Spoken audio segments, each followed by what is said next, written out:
Greetings and welcome to Hexed Encountered. I'm Joe. In this video, we'll be doing a first look at the game, The Last 100 Yards, Volume 5 for King and Country.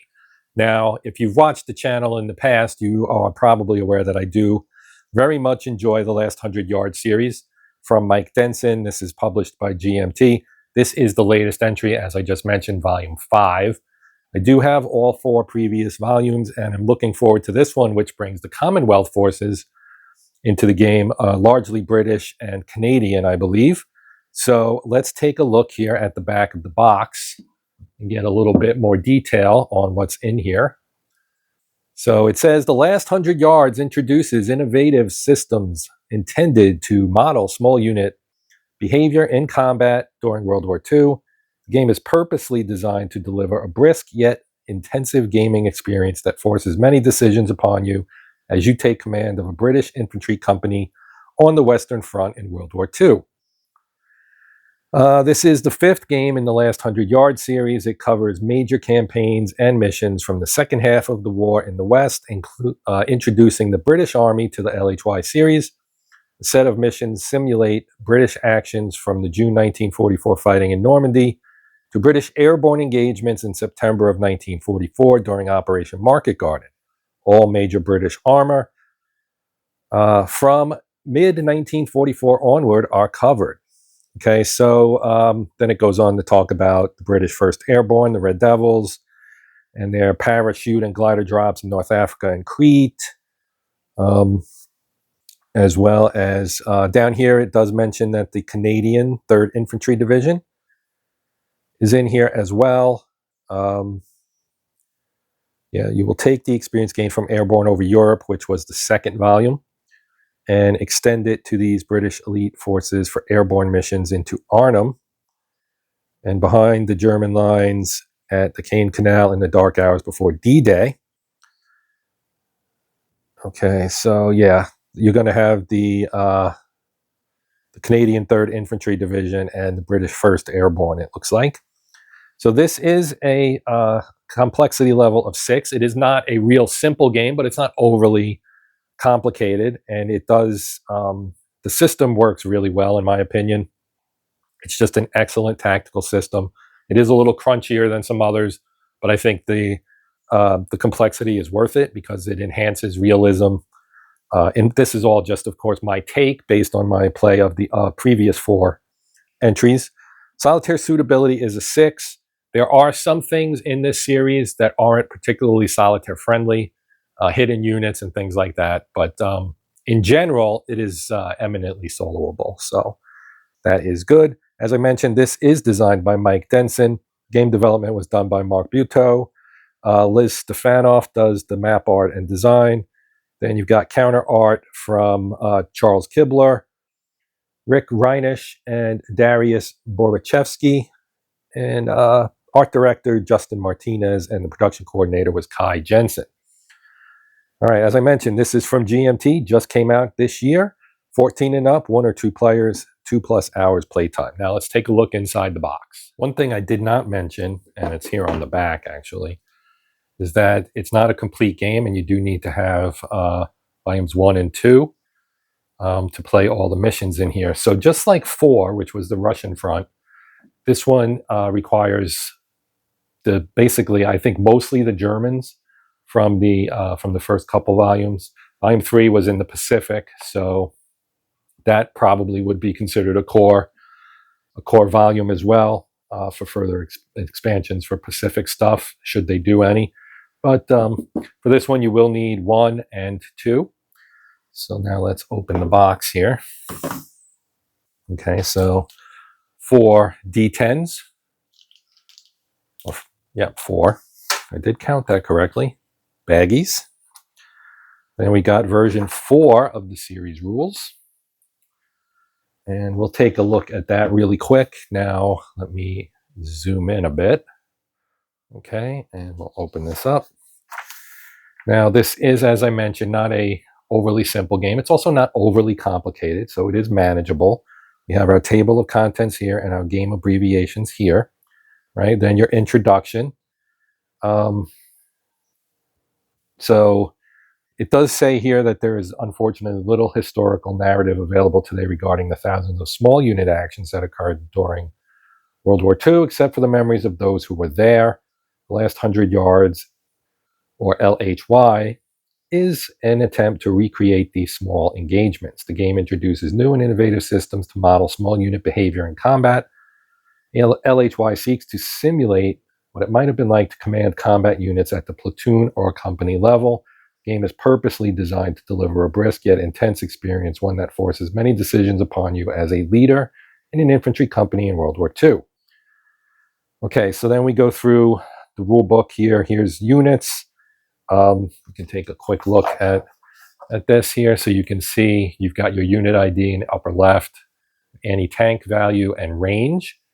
That's the -2 there in the gold box with the 4 superscript. The 4 superscript is the range. You have an assault value there in the blue box. And then at the bottom across left to right, you have your small arms and range, your platoon ID, so that's what platoon you are a part of, and your cohesion rating.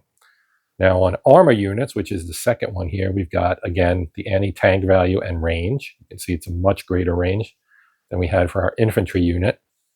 Then you have your small arms fire value and range, as well as your platoon ID again, and your armor value here instead of cohesion, and then an armor enfilade value as well. Okay, then down at the bottom, this is a gun, as you can see. It's got a underscored range. And then you have your cohesion rating and your armor value. And then on the flip side, this is the flip side of a unit. You can see your disrupted or shocked indicator, the red band across the middle. All right. A couple more. We got mortar. This is a Japanese unit right there. Mortar value and range. Small arms value and range. And then the command radius for a leader.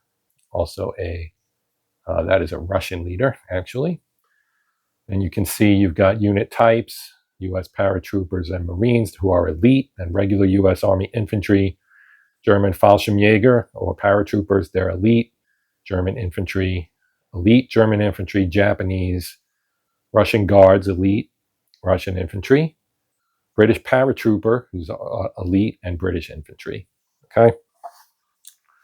Pretty straightforward. You pick this up pretty easily. It's the combat is pretty innovative and different, but it makes sense and it works. So this LHY module contains one or more 11 by 17-inch geomorphic sectors, which are synonymous with map boards used in other board games. It has a number in the corner that identifies each sector.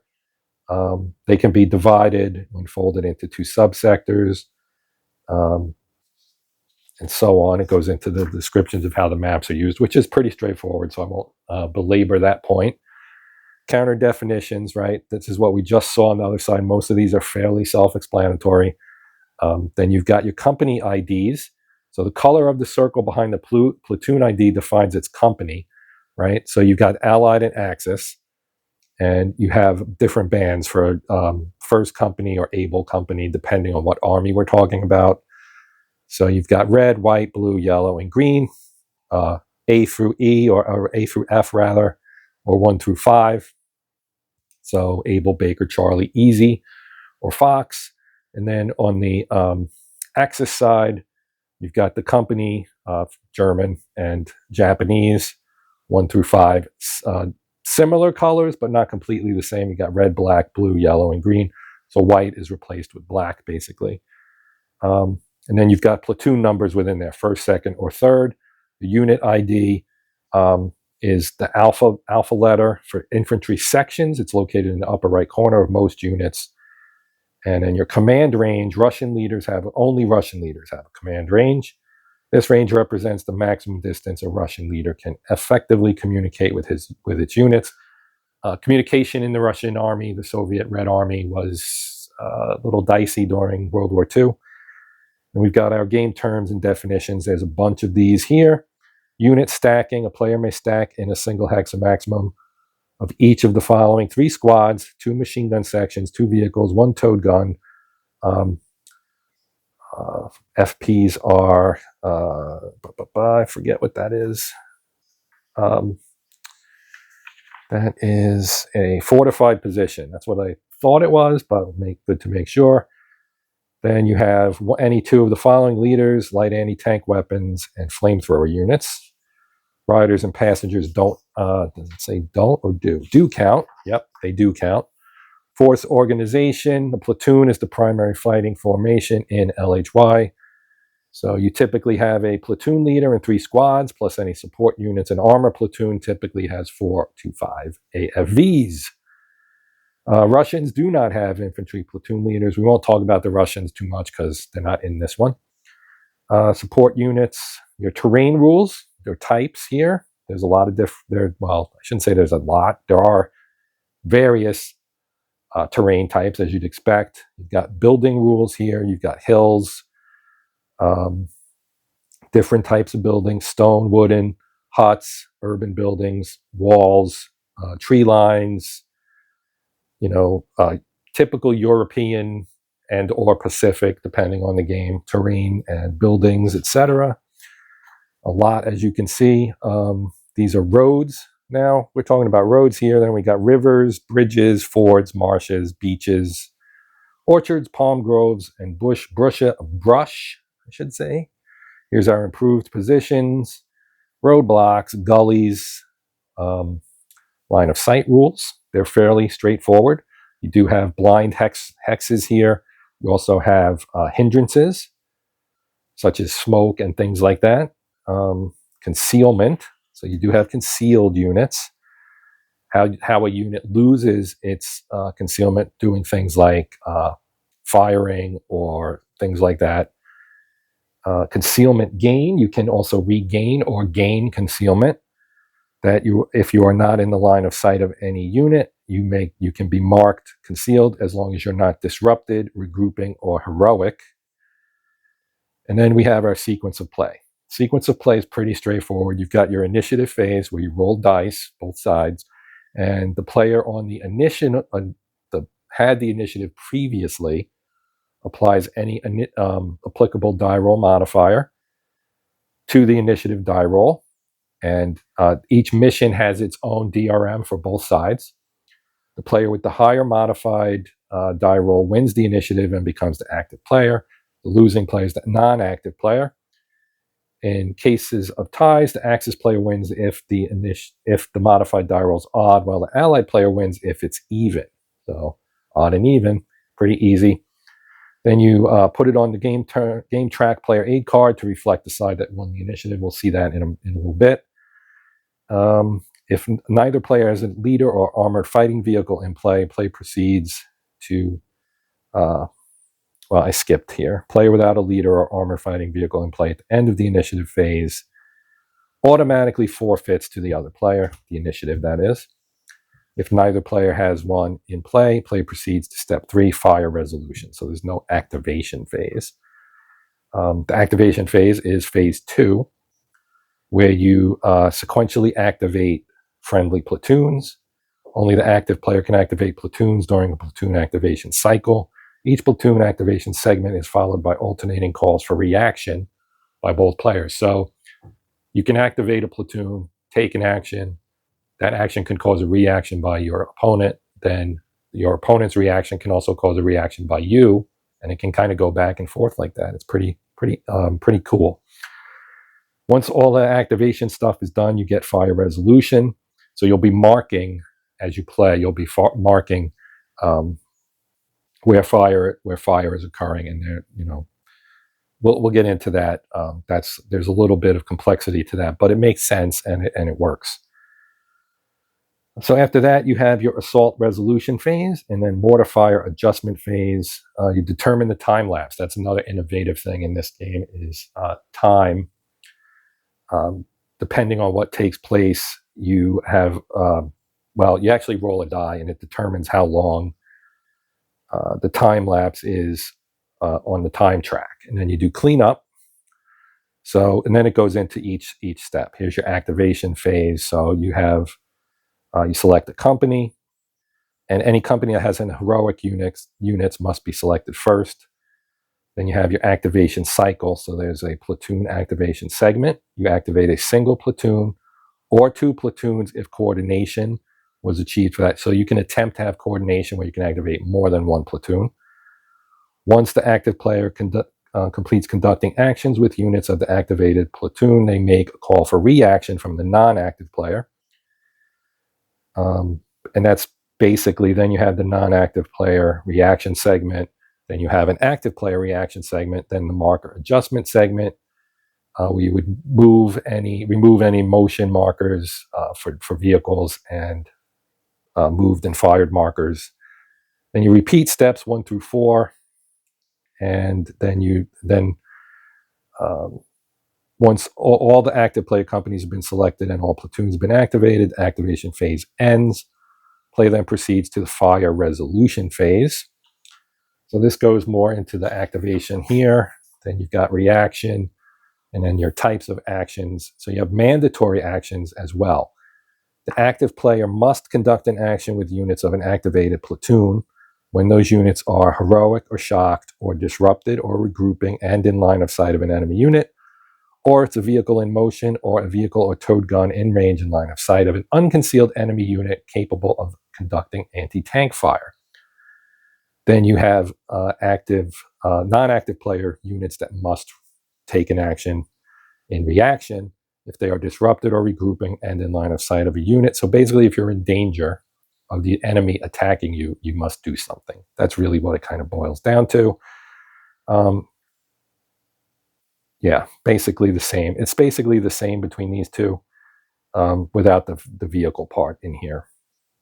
And you have your maneuver actions, and there are different types, and I won't go through all of them. We'll save that for gameplay video. They can exit the map, things like that. You have non-vehicular maneuver actions. So there's a bunch of rules involved in this. You've got non-vehicle and then vehicle rules, how assaults work. And then you've got fire action, enfilade, fire attack DRMs. That's a big part of this. Fire attack DRM markers represent a firing unit's net effect against an enemy occupied hex or specific unit during a single game turn. There are 3 types of color-coded fire attack DRM markers: green, red, and yellow. Green is small arms fire, red is mortars, and yellow is anti-tank. So you have a bunch of markers that have numbers on them, and that indicates the strength of your fire attack against that particular unit or hex. There's also ineffective fire. If your attack is going to be less than a -4, it's not allowed. Maximum fire. The maximum small arms and mortar fire can be +3, and for anti-tank, it's limited to +8. So then you go into the specifics of small arms fire through here, mortar fire through here and up to here. There's an extension where you can extend the fire. There's also knee mortars for the Japanese that obviously would not apply here. And then your type of munitions, you can fire high explosive or smoke with your mortars. Then you have your anti-tank fire, and you can see the markers here, and that's a mortar marker. So this is your fire strength. The E would indicate an enfilade. Then light anti-tank, and then the procedures for that. Then recovery actions. So how you recover, right? And then you have heroism rules to create heroic units, and how that impacts everything. And then you have your fire resolution, because that's a separate step. You set up all your fire, and there's reaction and reaction from both sides, and then you're going to have a bunch of different modifiers flying around. You get to this stage, and that's when you resolve everything. So that's fairly straightforward. As you can see, it's basically a little less than 2 pages. Then you have assault resolution, which is a bit more complicated, but again, not too bad. Then you have nationality characteristics and unit characteristics. So you have elite units. What does that mean? You've got your Russian and Japanese special rules here. Obviously, neither of these will apply to this game, but this part will. Airborne landings, how that works. The airborne landing in this game from Volume 2 was really, really well done. Then you've got Night and Twilight here. Random events, mines and wire. Mission setup, how do you set up your missions, including dummy units. hidden units, etc., and then winning the game. Your optional rules for command and control, skin in the game role playing, which is a pretty cool concept as well, and then accruing promotion points. So you can kind of play this as a campaign in a role playing mode somewhat. It's very cool. You can also design your own missions. That's all described here. Then, of course, we have our index, which is pretty extensive. And then at the end, you've got you do it yourself or do your own mission form, Pacific, East Front. And then you'll have, there's no West Front? I thought there was West Front too. Okay, interesting. Then we've got here, what else is in the box? Here's our track. So this is your time track right here. Okay, so this tracks your time of the mission in minutes. There's a random event table, fate table, coordination. So you can roll to see if you can activate. If you roll an 8 through 10, you can conduct a single activation consisting of 2 platoons, and everyone else activates individually. 1 through 7, everybody activates individually. Mortar support, mortars have to recover. So they fire, then they have to recover, and then they would become available again. You got your initiative marker here. So one side will have the Axis, one side will have the Allies, and whichever side's up, that indicates the initiative. And then you have these casualty tracks, which determine kind of how you're doing in the game. And of course, you do have a sequence of play on here. This is single-sided because it's meant to be laid out and used as you're playing. And then we have our player aid cards. There are 2, so we'll look at just one of them. All right, so you have your small arms fire DRM table. So this is where you'll figure out your die roll modifiers. Same for mortar. And then your fire action table for mortars with different sizes of mortar tube. Then you have your resolution here, how it works for small arms and mortar. On this side, we have the anti-tank fire DRM and their resolution table, and then a minefield effects table. Inside, you've got your TEC, the terrain effects table. Well, terrain effects chart. In some games, it's a terrain effects table here. And the footnotes for it at the bottom. Then you have your blind hex table for determining line of sight based on level and distance, and your blocking terrain and all that stuff. Stacking limits. So you got this right here for you to look at. Maneuver point allowance, tactical objective table, how you lose concealment. Disruption, regrouping, shock recovery, and on the back you've got your assault resolution here, as well as your assault value modifiers and your vehicle destruction die roll modifiers, and then vehicle destruction resolution. Next we have, so these are the individual scenario cards. There are 2. You can see the lowest one I think is 59. That's how many. So there's 58 in previous volumes. So this was B mission 59, encirclement at Trun. This is August 18th, 44, as the armies of the Allies advanced to close the Falaise pocket, encircling the German 7th and 5th Panzer armies. A microcosm of the battle played out around the village of Trun on the river Divis. So this would be Canadian against German, and it tells you what you get. So this is from Company C Company, supported by 1 machine gun section and 1 51mm mortar. E Tank Company, 1st Platoon, so you get 3 Stuart Mark 6 tanks. And B Infantry Company, 2nd Platoon, 4 steps, supported by 1 machine gun section. On the German side, you've got an 1st Infantry Company, 1st and 2nd Platoon, supported by 2 machine guns, 2 light anti-tank weapons, 1 8cm mortar, and 3 wire markers. And then your DRM for initiative, the Canadians are +2. The casualty differential limit. So that again is a tool for determining victory. Coordination DRM, and then your disposition of forces. Germans are going to set up hidden. The Canadians are the attacker and have the initiative, and it tells you where they can set up. You can see the maps here. It uses maps 10 and 12. They are aligned as such with the number on the upper left corner. So you can see here, and this is the Canadian board edge, and the German board edge. And then special rules and your victory level. So you have that. We have 60 First Blood from July 30th, 1944. Then we have 61 Sniper, June 26th, 44. This one again is Canadian against German. On this side, you have the do-it-yourself mission form for the British West Front. That's what I was wondering was not in the rule book, but here it is. All right, so that's on the bottom of mission, or on the flip side of mission 61, rather. Here's 62, Benzedrine and Brandy. This is German and the British Airborne.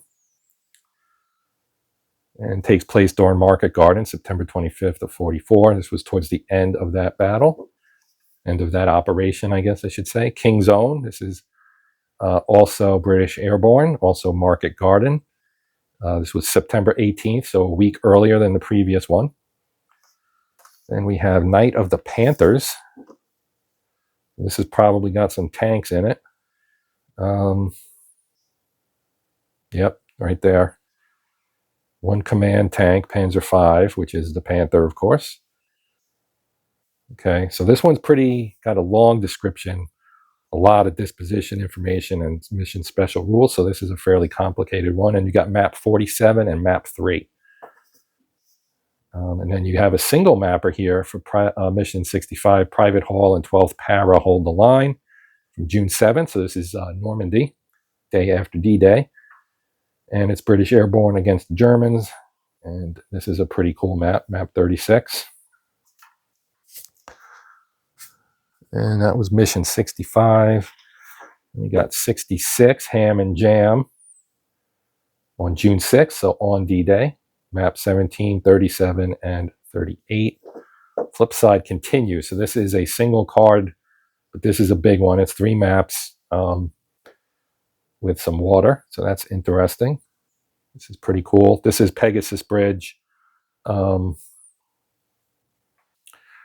this was one of the famous British Airborne fights during D-Day. And then we got Mike Red Beach here. So this is again on D-Day, Juno Beach, Normandy. And it's the Canadians landing against the Germans. And this one is also a 2-pager. So one of your bigger ones. And then you have the end here. And this is September 18th. So this is again going to be Market Garden. We have a city here. So this is probably one of the landings to take a bridge. And does it say which one it is? I guess it doesn't. I guess this may be Arnhem, perhaps. And then you got Operation Windsor on July 4th of 44. Again in Normandy. It's a fairly lengthy one as well. And then, of course, we have our maps. So we'll take a quick look at the maps here. We'll start with 37. There's 37. This is one of the maps that are used in that Pegasus Bridge scenario we just looked at. The flip side of it is actually 55. This is a beach. Got beach here. So this would be for Normandy. Then we have 38 here. Again, we got bridge over canal. So this again is used in that Pegasus Bridge. You do also have on the other side, 59, more of looks like an airstrip. We got a little plane here, some hangars. That's cool. And here is a city, 40. City with some bridges. So this would be for Market Garden, most likely. Got a bridge here and a bridge here. A bridge too far, perhaps. 54, the other side. You can see some hedges here, some houses or buildings, some roads. You can see the forest. You can see the elevation lines here that are used for the terrain. I always like the maps for this particular game series. One of my favorites. And here we have 56, which is again some French countryside, I'm thinking. And we got some roads and some fields and some buildings and so on that one. And on the other side, we've got more beach. And so that is the last of the maps that come with this game. Of course, you will be able to use maps from other games, the first two, 1 and 2. And then here we have our counter sheets. So we've got some units here. The British. Got Commander Beatty. Wallace. Dunn. You can see their units. Some airborne here. And you can tell by the numbers what company they are. First platoon, second platoon, third platoon, right? So it goes first like this, then you get second, and then it goes to the third, and then you get support weapons. That's kind of how these are laid out. We got some markers as well and some German armor. And on the flip side, you get the reduced versions of the units, as you can see. Okay, that's sheet 1. Here's sheet 2. These are Canadians, I'm guessing, based on the non-airborne. And again, you've got the red company, the white company. So this would be first company, second company. Then you've got British armor or Canadian armor. Some, guns. You can see we got a Sherman there, Sherman Crab. Then you got some Cromwells.